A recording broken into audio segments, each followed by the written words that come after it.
le 20 août 1914.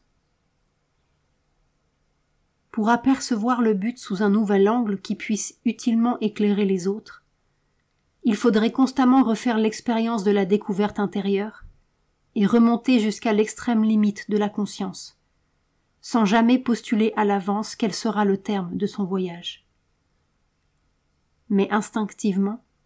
le mental se souvient de l'impression qu'il a reçue d'une ou des précédentes prises de conscience avec le centre ultime, et il se dit « c'est cela qu'on trouve au bout du chemin », sans se rendre compte que le « cela » qu'il pense est seulement un des innombrables modes de traduire ou même de travestir ce but,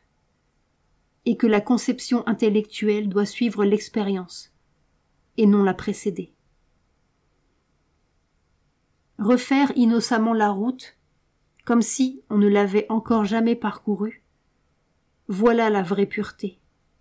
la sincérité parfaite, celle qui permet un progrès ininterrompu, un accroissement, un perfectionnement intégral. Malgré moi, dans le silence de toute pensée, c'est-à-dire de toute formule consciente, quelque chose dans mon être, plus profond que les mots, se tourne vers toi, Seigneur inexprimable, dans une ardente aspiration, te faisant l'offrande de toutes ces activités, de tous ces éléments, de tous ces modes d'être et implorant pour tout cela